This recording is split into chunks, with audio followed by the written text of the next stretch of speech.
Hey, what's up, everybody? Welcome to this week's Q&A. I got kind of a late start today. It's late afternoon, early evening, because I was working on the Comp to DDI project, which is coming out awesome. I'm really looking forward to sharing that with everybody. And also, I scored tickets to front row at Dream Theater tonight at the Beacon Theater. So if there's any sirens or anything coming from outside, I'm going to have to not do a retake because I want to make sure I make it there on time. So please excuse me in advance if you hear any horns or sirens or missiles or something. But let's jump into the Q&A. First up, MC Boys said, I've got my soldering station and my heat gun and my magnifying glass, and only now do I realize I'm absolutely terrified of messing up when I try my first mods. Are Dreamcast battery mods as idiot-proof as they look? Are they a safe first project? And John Petro, aka Chicken John, said that it's easy to change a battery, but if it's your first time touching a soldering iron, I would suggest getting some old dead computer board or some kind of electronics that are probably going in the garbage anyway and practicing on that. So I agree 100% with John on this one. If this really is like your first mod and your first time getting comfortable with this equipment, take old dead boards, stuff that you know is definitely junk, and practice doing things like soldering to the vias. Practice the technique of how you hold the iron to the metal spots that you need to be soldered to. Remember the basics, like you're not heating the solder, you're heating the metal, and then when you touch the solder to the metal, it should instantly, melt together. That was just a dumb beginner thing I used to do as a kid, where I used to think like you'd hold the soldering iron on the solder, and then I'd basically try doing it backwards, and I would always get cold solder joints. And definitely the technique of if you're soldering two things together, add solder to each of them separately, touch them together, then hit it with the soldering iron, and then that's how that kind of fuses together. So just very basic stuff, and just try with no fear. So it's almost good if you do something wrong on the practice board, because that way like, all right, well, don't hold it this way, don't hold too much heat on it, all that stuff. But after you get a little bit used to it, yes, I think the battery mod on the Dreamcast is as easy as it gets. And you don't need a desoldering iron. You could use desoldering braid. There's many different ways that you can go about it that doesn't require fancy equipment. So that's certainly a good one to start with after you're just used to the basics. So hopefully that kind of points you in the right direction. Firebrand X had a question about downscaling.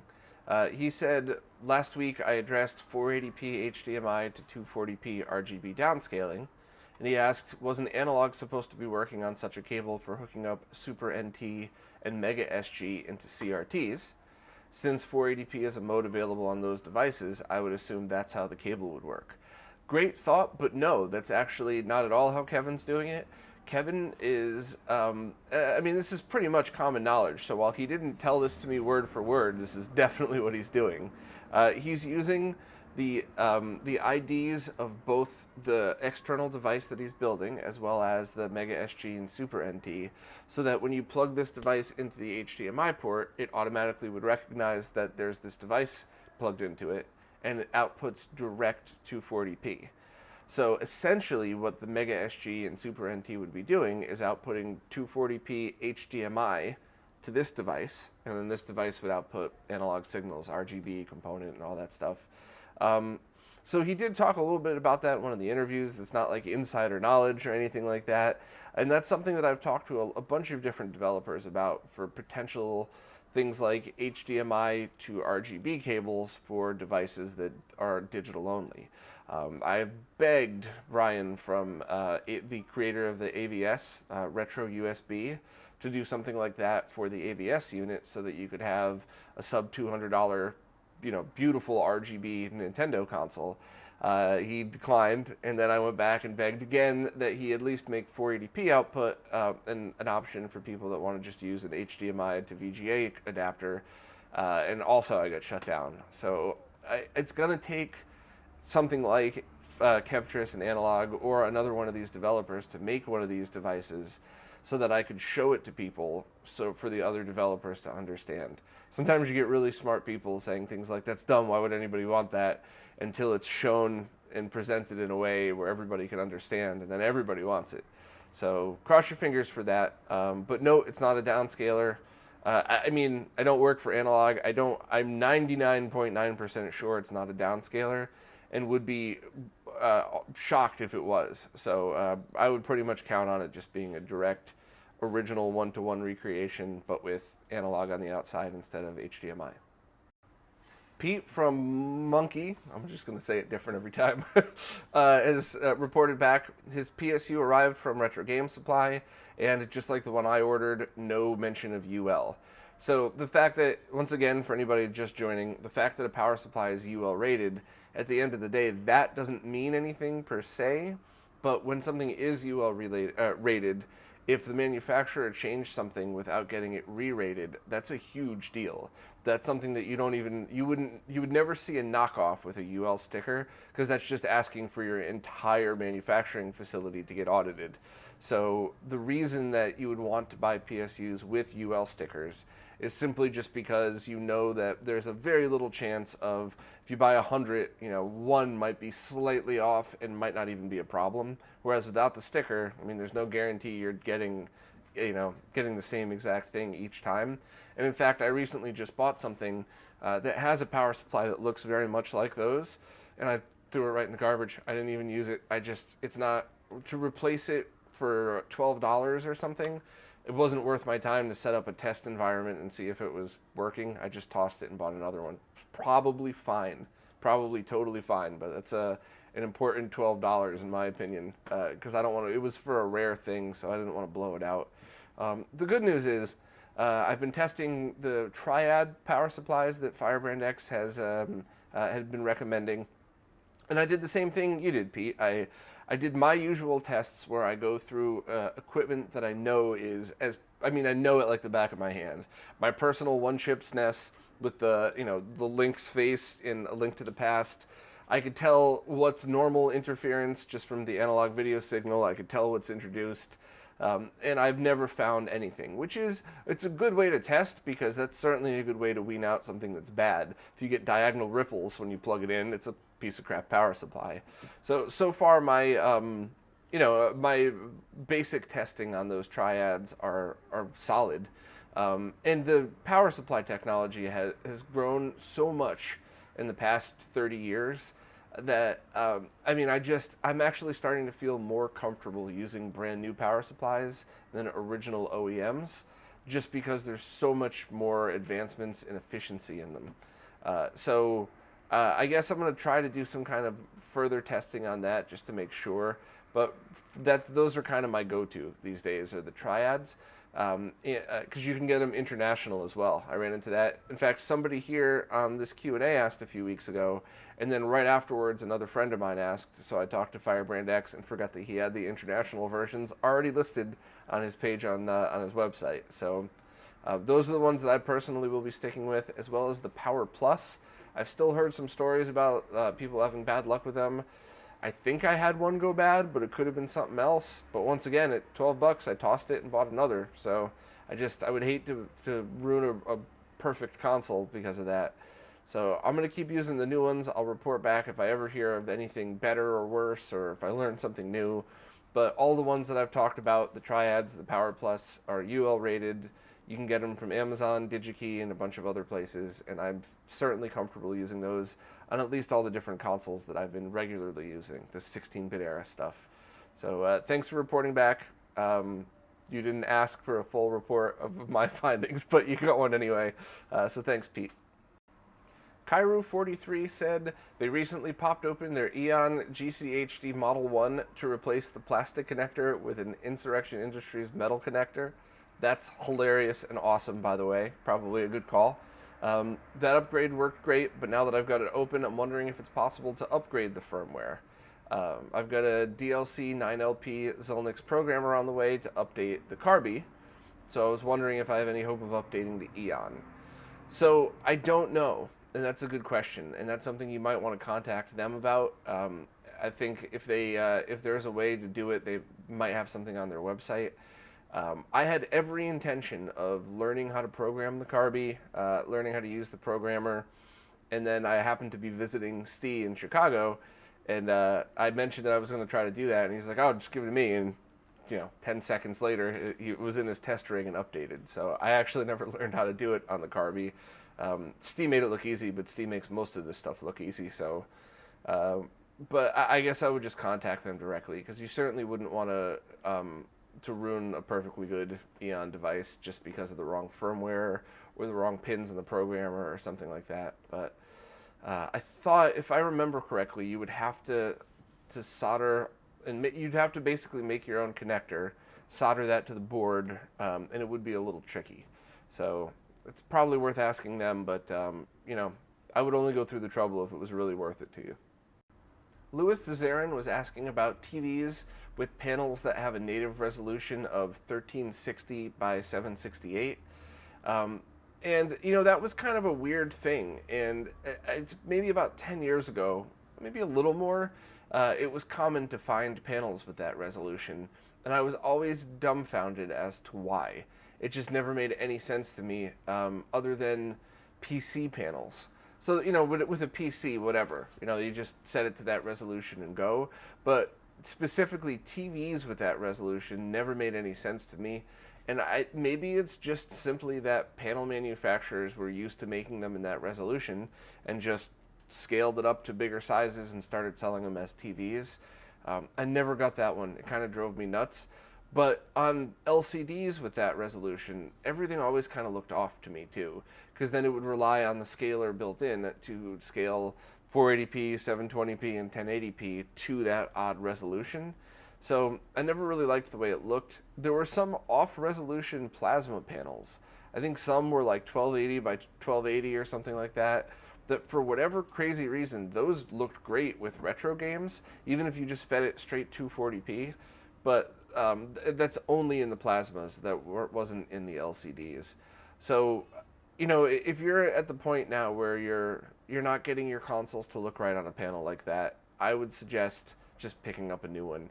And I know, money is not something to be thrown away and taken lightly, but with the LG flat screen TV I just reviewed was 43 inches, $300 new. You could definitely find them used for cheaper or clearance sale.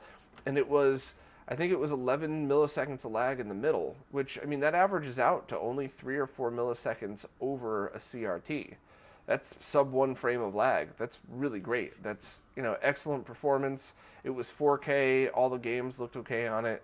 So I think with stuff like that, I really would just kind of move on to a different TV. If there's a specific reason you need to keep it, maybe there's other things you could try, but I'm sorry. And I hate saying stuff like that, because when you already have equipment that's working fine otherwise, it stinks to get rid of it. But that really would just be the best bet, and maybe use it as a secondary monitor somewhere if you need a big second monitor on a PC that's low resolution. I don't know. Sorry, man. I think it's time to upgrade. Pablo Romero had a couple of good questions. He has a consumer-grade Sony CRT to play 480i and 240p games. Good call. And he recently opened the back just to clean it out and saw a ton of black soot all over the inside.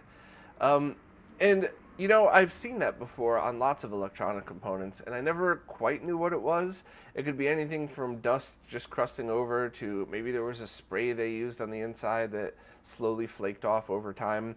But it's definitely, I would hit it with compressed air. I have on the tools section of the website that plug-in. It's kind of expensive, but it lasts forever. It's like a reverse vacuum. It just kind of high pressure, and you can blow air through it. I find that to be really helpful. But just remember, the more, even if it's non-conductive, the more layer of stuff you have covering the board, the hotter it all gets. So I would maybe take that and take a soft brush that you plan on throwing out afterwards, because that, who knows what that gunk is. Maybe hit it with the air first, then run a soft brush over it, unplugged of course. Don't get near the anode cap. I've been talking to you for a while, Pablo, so I know that you're not going to reach in there, grab the anode cap, and hold on to it while scrubbing. CRT safety is certainly big in my book, but especially when you're talking about the board on the bottom, not near the tube, just maybe run a soft brush over it and hit it with some air again. But all of my equipment, everything, I clean up now for that reason. Even I just got an MV1B board that had some weird layer of something on it, probably just dust. but I actually gave that an alcohol bath, and I'll get back to that in a second. The second question you had was, is it worth it to do a recap on an early 2000 CRT? Absolutely. So the TV that I had sometimes in the background, but had to move it because you keep seeing reflections, weird reflections in the video, but that is an early 2000s TV that sometimes it looks really sharp and sometimes it looks really blurry. And my guess is that as soon as I replace all the caps, it's going to be pretty much like new. So if it's a TV that you're using, not only replacing the capacitors, but replacing them with really good ones would be, you'd never have to worry about it again, as long as you don't leave the TV on 24/7, and it might even perform a little bit better. Because don't forget, consumer grade everything, they had to find a happy medium. So they weren't going to put caps in them that were $3 a piece, because that's a waste. So they'd put the 25-cent caps in there. But for you, who's going to spend a lot of time to do this, putting the expensive capacitors in means you're going to have something that looks better and you never have to do it again. So yeah, it absolutely would make a big difference. And one of the things that I've had to do on some boards, if I'm taking the time to preserve something, I would do the recap on it, but right before that I would, and I don't know, anybody chime in if they have any thoughts on this, but I would take high percentage isopropyl, stuff like this, and I think they call them an electronics brush or something, but it's basically a toothbrush, but not a toothbrush. And I would go over a sink and pour a little bit of that alcohol on it, kind of lightly, just use it almost like I was washing it with water, but with alcohol, not with water. And then I'd flip it over and do it a couple times on each side, so that the alcohol would rinse off the funk that I'm scraping. And I wouldn't go too hard because you don't want to rip off any components, but I was able to make some boards look pretty much brand new. Then I'd take them outside, hit it with that compressed air thing to blow all the excess liquid out, and there's always excess liquid. And then I would leave it in the sun for a little while, just not for the heat, but for the UV rays of the sun, just to help, just to help evaporate any last bit of liquid. And then I'd plug it in. So I'm pretty sure that's safe for all electronics.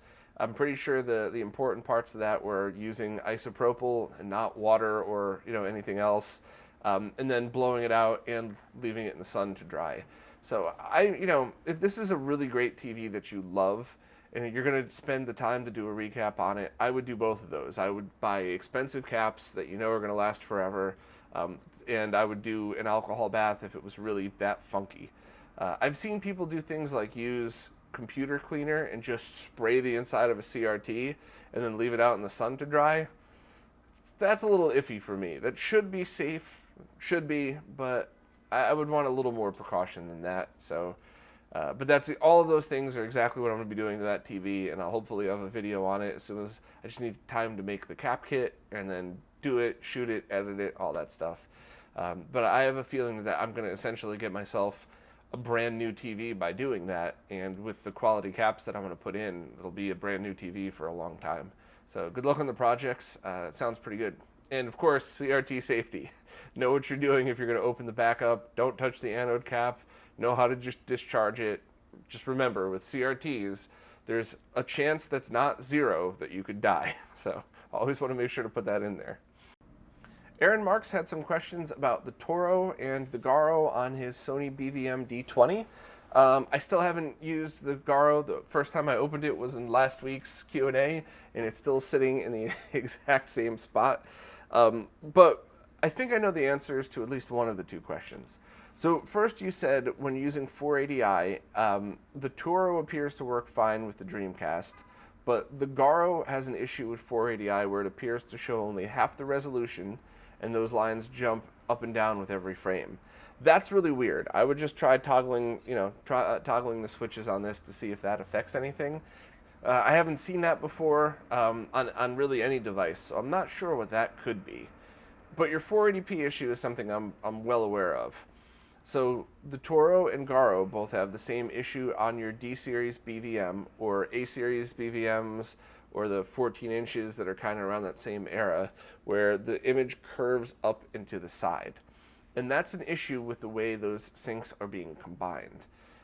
It's mostly an issue with Dreamcast, but you can see that in other devices. So unfortunately, the only way to fix that would be to get an Extron RGB interface, just like you mentioned. So I prefer the 203 or the 201 RXIs. You mentioned the 192V. Off the top of my head, I think I own that one, and I think that one works fine. You could find them super cheap. You just need to make your own power supply, which, it's just a matter of buying something at the same voltage, cutting the end off, and soldering positive to positive, negative to negative. But the issue with all of this is just simply the way H and V is being combined and how the BVM reacts to it. So unfortunately, I don't think it's ever going to be fixed on the Toro or Garo, and you're just going to have to get one of the Extron interfaces when you're using that, which stinks because, theoretically it should have worked fine, but it's, I think it just, especially when you're talking about Dreamcast sync, Dreamcast sync in 480p, everything gets a little bit crazy. So sorry I don't have any better news for you there, but find yourself a cheap 192V, set both the Toro and the Garo to RGB HV modes, stick that into the Extron, and then out RGB-S to your monitor, and that should fix everything. You mentioned you might have to toggle the serration toggle on the RXI. Yeah, some you need to, some you don't, so just you might have to flick some switches on the Extron box, but I believe that would be your solution. Nathan Kimball said that he just purchased a Sony PVM 20M4U and is having Savon Pat, the BVM tech, recap it and calibrate it, and wants to know if it's good to use the HD Retrovision SNES cables or if there's any advantage to using the RGB cables. Great question. In that scenario, no, they're going to look identical. A recapped monitor, properly calibrated, HD Retrovision cables, and the top quality RGB cables will look absolutely identical. In fact, the only time in scenarios like that I wouldn't recommend HD Retrovision is if you have a scenario in which you had 7 consoles with RGB cables and then 1 with HD Retrovisions. I would say just get RGB, buy one switch, and go from there. And alternatively, if you're starting with Super Nintendo and then you only plan on adding Genesis and PlayStation, let's say, I would only use the HD Retrovision cables and then buy a G-Comp switch just so you never have to flip inputs on the monitor. But either way, it sounds like you're going to have a great setup. A one-chip SNES, brightness mod, HD Retrovision cables, and a PAT-calibrated 20M4U. You're going to have a great gaming experience, so definitely enjoy. Tony Phipps said he has a PAL GameCube and lives in Europe and wants to know if he's in the best position for video output without modding or if he still needs to buy the official component cable or one of the, like a Carby or something. So it all depends on your monitor and the resolutions. If you're only looking to use like the Game Boy interface software or anything in 240p or 480i, you're totally fine as is. You don't need to do anything else. RGB is going to look good. I've seen digital out solutions look better, but I mean, you're splitting hairs at that point. Enjoy what you got. Don't spend any more money. Just get a good quality RGB cable for it. But RGB on a GameCube will only support up to 480i. So if you're looking for 480p output, then you might really end up benefiting from one of those other devices. You could definitely force PAL games to 480p on a GameCube using Swiss, but I think most of the people I've spoken to recently use GameCubes for the Game Boy interface software, especially in the context of RGB. So I would say that unless you had a specific need, I would use a GameCube in RGB for the Game Boy interface or anything that's 240p, and I would use a Wii for everything else if you needed 480p output. Of course, if you're a perfectionist, you're going to want to look into all the different mods and find what's the absolute best. But for me personally, I like the GameCube, but my only use is the Game Boy interface, and I'm totally happy with just the PAL version and a good quality shielded RGB cable. Definitely don't skimp on the RGB cable quality though, because you really need sync on composite video. So if you use an unshielded cable, it's going to look terrible. If you use a shielded cable, it's going to look just as good as everything else. Tony had one more question about the game Cave Story. He said the guy who originally created it released it under a completely for free license on the PC, but a lot of publishers have made a lot of money out of it via its liberal license. is the person making the Mega Drive version of the game compensating the original creator at all? I don't know. I've been meaning to reach out and talk to the creator, because I think the game's awesome and the Genesis port's great. But I would assume no, because that's playing by the rules. And it was maybe a year ago, that the creator of RetroArch got really pissy with people for using their software completely under the terms in which they had dictated. So, I mean, I know this is a really awful thing to say, but if somebody comes out and says, hey, I'm going to make this free for everybody, do what you want with it, you can't come back and say, oh, I changed my mind, I didn't realize it was going to be so popular, I need money. And you see that very often on the opposite side of things. I'll call out Renee from DB Electronics, because he's my friend and he's not going to care, but he had the PC Engine, which is the adapter that allows you to switch between using either PC Engine or TurboGrafx games on the consoles without, original Hue cards without any mod. It's just an adapter plate. And he got tired of working on the project, he got tired of selling it, so he open sourced it. And then a couple of sellers picked it up and saw a really well-built thing available for free.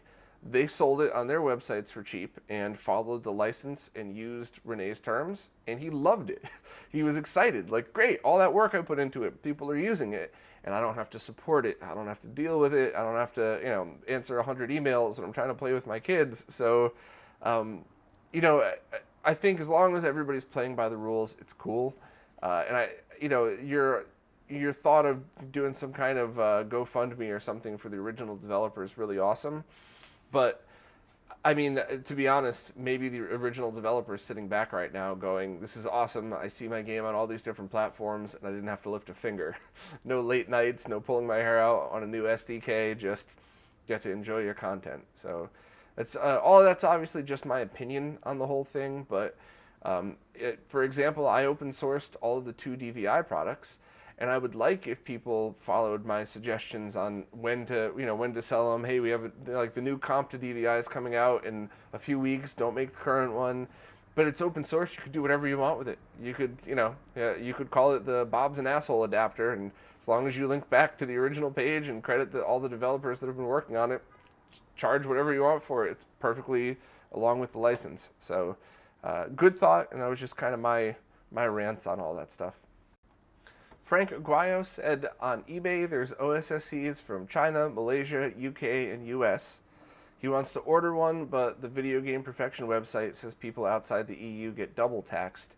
He definitely wants to get it through Video Game Perfection, but what are your thoughts on the eBay products?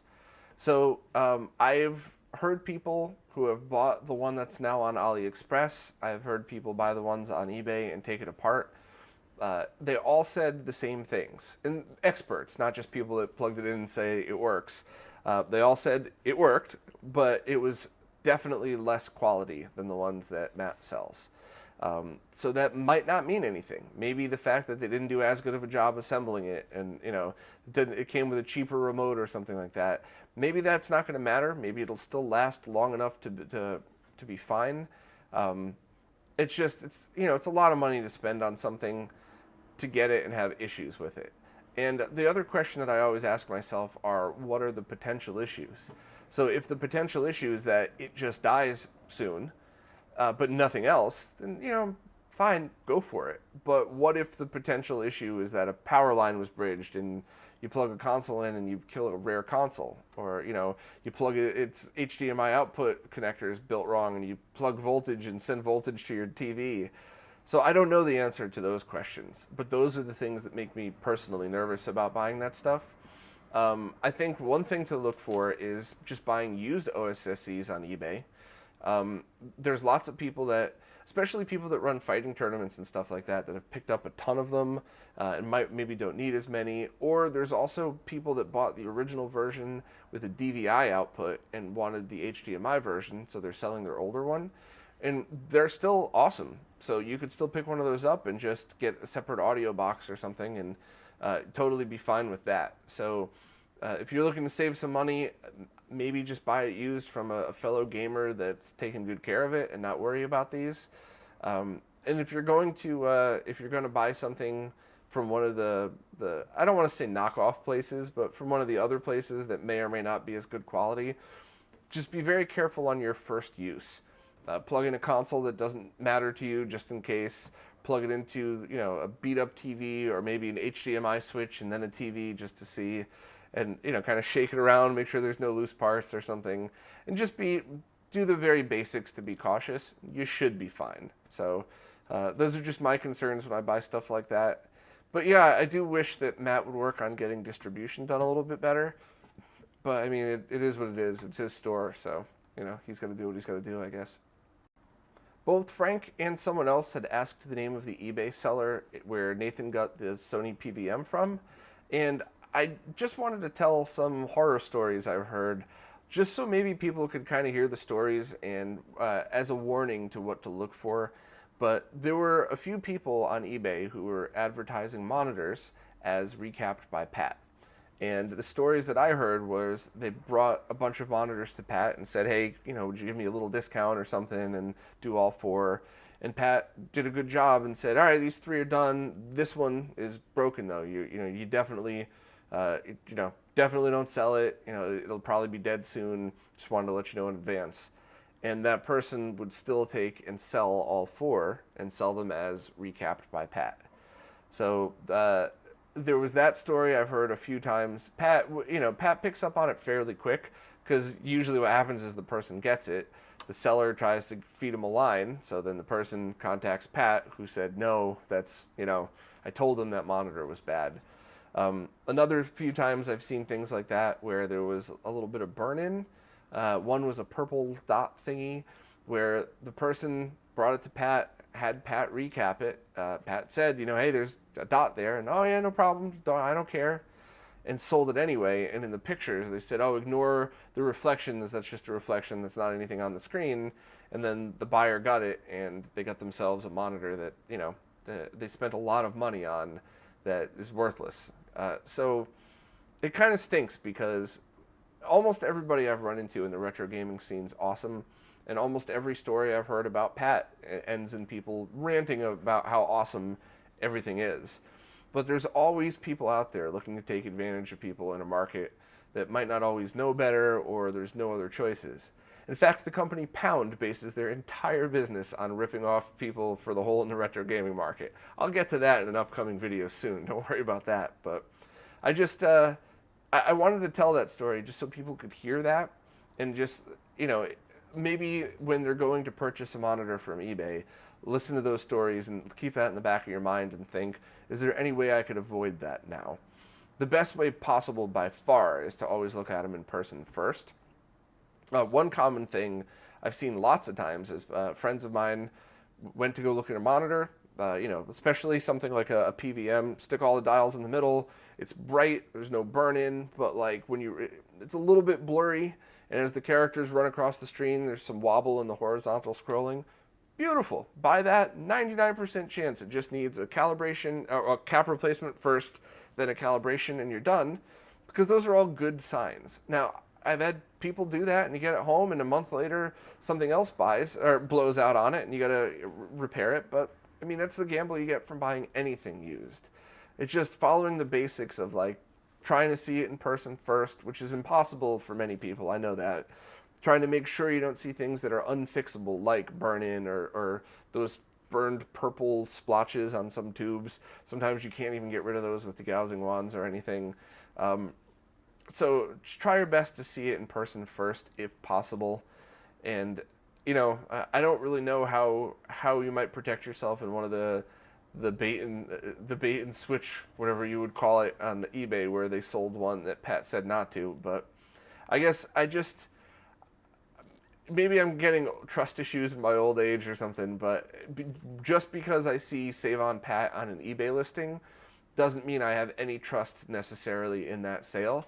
And heck, who's to say that Pat even worked on it at all? Who's to say somebody didn't just, pick up 5 monitors, start a new eBay account, copy the same thing as another auction, sell all 5 and disappear? So just be careful. I hate to see people get ripped off, and it makes me very angry. So, go by other people's experiences, go by price too. If you see something super expensive or super cheap, it's probably not the best idea. And The other problem is when you all asked for the name of the seller on eBay, I know for a fact that one of these people that was selling bad monitors has changed their eBay name like 3 times.